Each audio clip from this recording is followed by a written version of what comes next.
So, minimalism. Everybody's doing it. Kind of a big deal these days. Maybe it's even trending on Twitter. Problem is, most of us have our big stupid egos getting in the way of actually doing that. Like myself, I've always been known for buying big stupid things like cars, boats, and going and staying and spending excessive money on luxury travel. That's kind of been some stupid thing that's been attached to my ego that I've been trying to get rid of. As I stated after my video of how I saved $165,000 per year by moving to Bali, at the end of it I said I just saved an additional $30,000, and I did that by getting out of all these big stupid villas that I actually hated and moving into a $700 per month box, of which I'm in right now. From making millions of dollars as a day trader for 15 years and now mentoring students who are making $18,000 in a day, to making millions running an online course and coaching business and now mentoring students who are making $70,000 per month. I know how to make money online, but it's time to give back. So I'm going to give away over $10,000 worth of my online day trading and entrepreneur courses for absolutely free. All you have to do is hit that subscribe button, and I will be running a small budget of advertisements retargeting people who subscribe to this channel. Subscribe now and be on the lookout for that secret advertisement that will give you access to all my programs for free.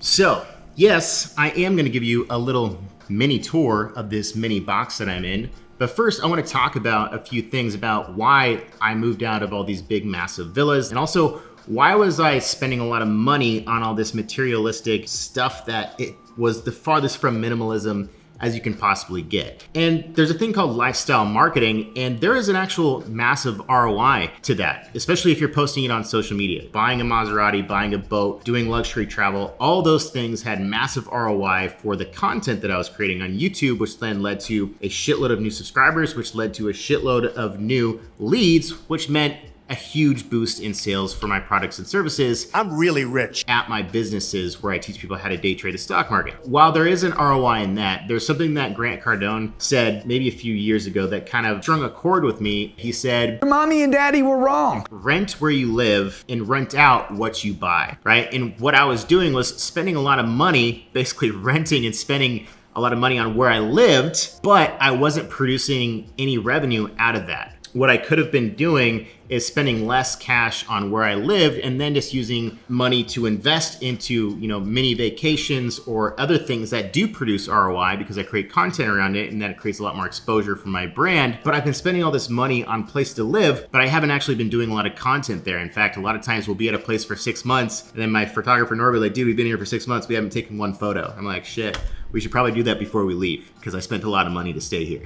So I kind of got sick of doing that. If you're thinking about coming to Bali, especially if you want to live in Bali, practicality of living in a lot of these villas are absolute shit. They're miserable to live in. I'm gonna tell you why, and just by going over some of the YouTube videos of those villas that I spent a lot of time in. This first video that we're gonna look at was called Casa Pablo. I believe with all bills and everything included, I was paying about $5,500 per month to live here. It was a cool villa. So I made a quick little video about how to build a 7-figure brand. Now, this is pretty cool. So this central area right here was the living room. This was the master bedroom over here. We're about to walk into Norbert's room, and we actually had a really cool private office in the back here. Now, the problem with this place was that this Joglo had the biggest air conditioner I have ever seen in my entire life. Hanging out in there, even just to watch a movie, you had to turn the volume up on the TV so fucking loud to overcome the sound of this stupid fucking air conditioner. But just to see,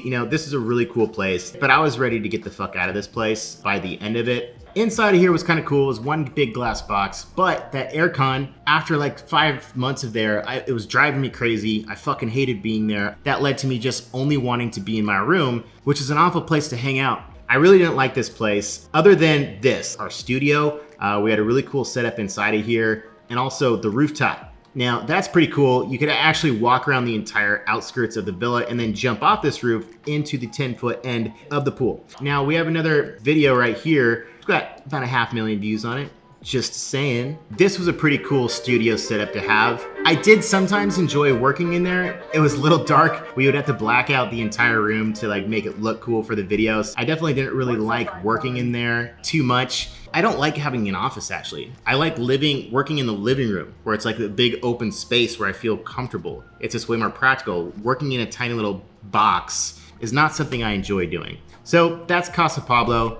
If they changed the fucking giant, massive refrigerator aircon, it would be practical, but it's a little expensive, almost $6,000 per month. The next place on this video is how this digital nomad made $83,000 in 77 days living in Bali, which was an awesome sale that we ran. Epic week, 83 grand in a week. That was pretty nice. Now this place actually had a really cool backyard. Super cool, it was almost like living at a resort. Problem with it was that there was no fucking aircon in the living area. If you don't have aircon in Bali, your life is miserable. Now, a lot of these places in Bali, they only put aircons in the rooms, and somehow some idiot decided that open living spaces with no aircon was a thing. And this is so fucking stupid. Let's just take a look at if we have any more better images. Now here's me wearing a World War II helmet. I don't know, when you make $83,000 in a week, you do what you want, I guess. I don't know what I'm doing in this video. I'm kicking helmets. Not exiting the building? Nope. No, I'm back. I'm back. All inside of here, there's no aircon. So we would just be sitting here sweating. We actually had guests over one time and they slept in there. I don't know how they managed to do that. They definitely did not sleep well and had a miserable fucking night.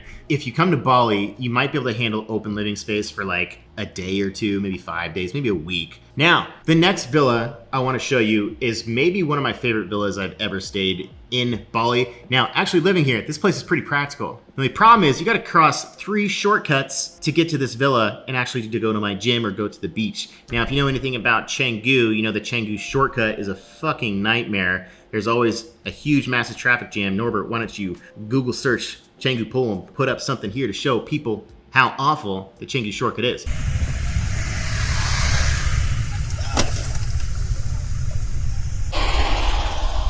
And I have to cross that every day. But other than that, you know, this place was pretty fucking amazing. Let's just take a little look.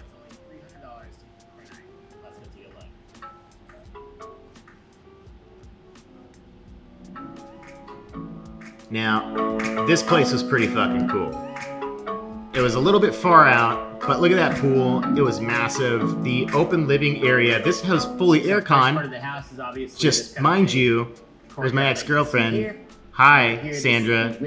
How are you doing? Been a while. Now, just look at this living room. Now, this is fucking amazing. Like, this was a really cool place. But at the same time, there's always something wrong. There's nothing perfect. I would drive myself crazy by living out there and having to drive back and forth across the Canggu shortcut. I would lose my fucking mind if I had to do that long term. This is the master bedroom. Like, look how fucking cool this place was. Now, I would stay here again for a short sprint. Next place, guys, is Villa Mosso. Now, this place, again, was amazing. I loved it here. I stayed here maybe 4 months ago. And while it was an awesome place, it looks cool on video, looks cool on photos, the practicality is absolute shit. And the main reason behind that is that it was open living spaces. And you cannot work, and you cannot live, you cannot do shit when you have an open living space. Now, that's just stupid. I'll show you the downstairs hangout area where there's a couch. Like, you're not gonna hang out with a girl on this couch down here and have a good time. You're gonna have a miserable time. You can see it's all outside. Yeah, it looks cool. You're gonna look at photos on Airbnb and like, damn, look how sick this looks. This place is gonna be fucking dope. Then you go live there for a little bit and you're like, this place fucking sucks. Here's the last one where I just spent the last 3 months before moving into this place. Now, this place was actually quite amazing.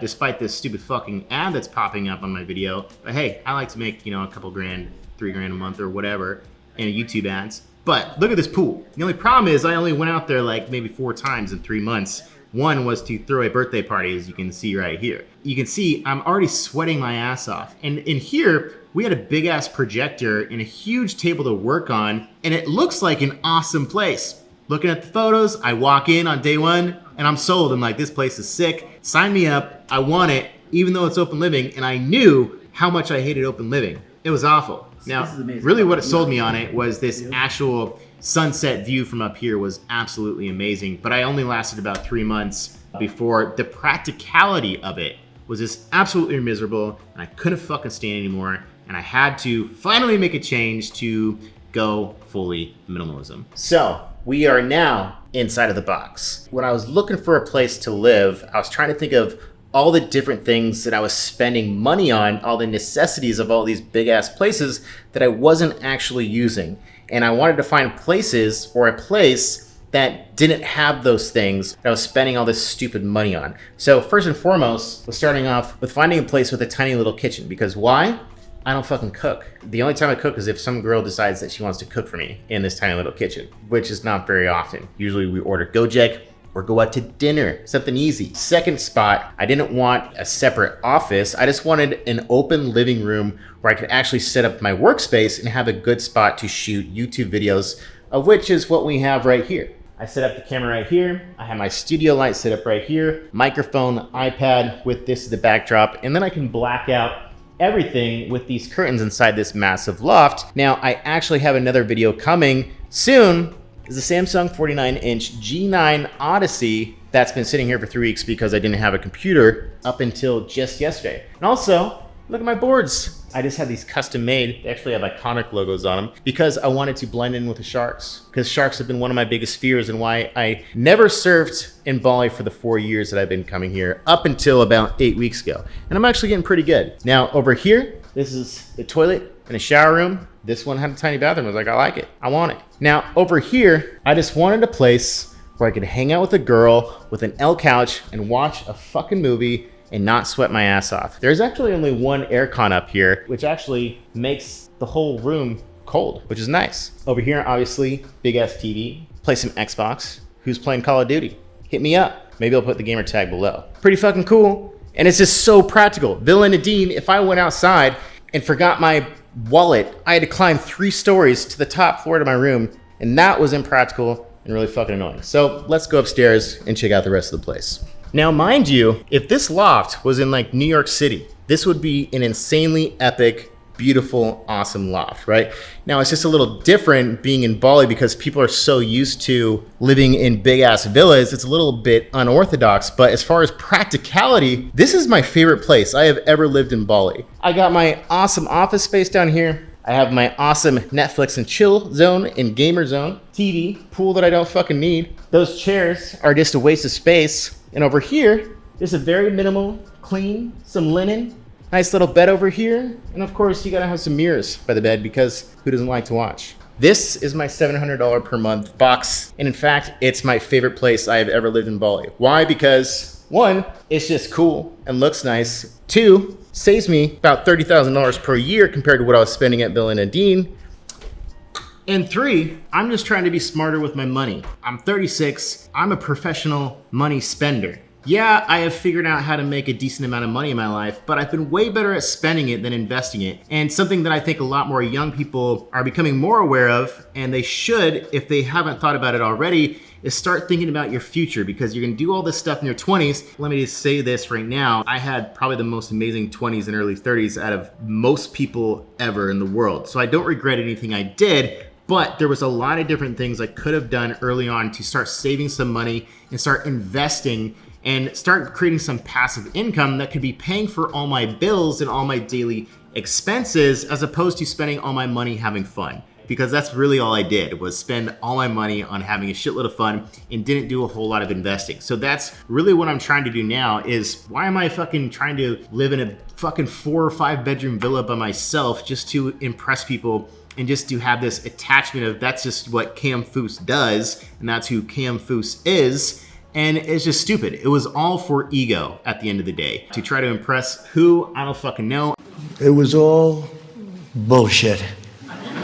And I want to change that. I want to start investing, because what I would like to do is start investing in property out here and start turning it into residual income. And that's something you guys should start thinking about right now. All the bullshit you're spending money on. And just for example, I just made $60,000 last week on XRP by investing $20,000. How much am I saving annually by living here as opposed to the other place I was living? $30,000. Within a week on investing in XRP, I turned $20,000 into over $60,000. I think it's now at about $70,000 if we want to check what the balance is. Want to check real quick? Let's fucking check.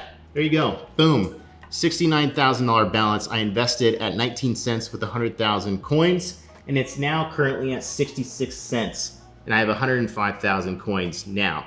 With not spending money, I could have spent, you know, $20,000 on stupid places to fuck off and live in, but instead I took $20,000 and turned it into 70 in just a week. So you gotta start thinking about how can I take my money and start investing in things that turn money into income. As Grant Cardone said, don't buy a house to live in, rent to live, and then buy to rent out. And so that's kind of the notion and the focus of what I'm trying to do now is be smarter with my money and start investing and stop spending. Anyways, guys, that is a wrap for today's video. Again, if you want access to get all my programs for free, my day trading program, my entrepreneur program, as well as my YouTube program, over $10,000 worth of stuff, I'm gonna give it away to one lucky winner who sees that secret ad. All you have to do is hit that subscribe button and you will be entered to potentially win those programs for absolutely free. But anyways, that's it, guys. Let me know what you thought about the video in the comments section, and I'll see you in the next one.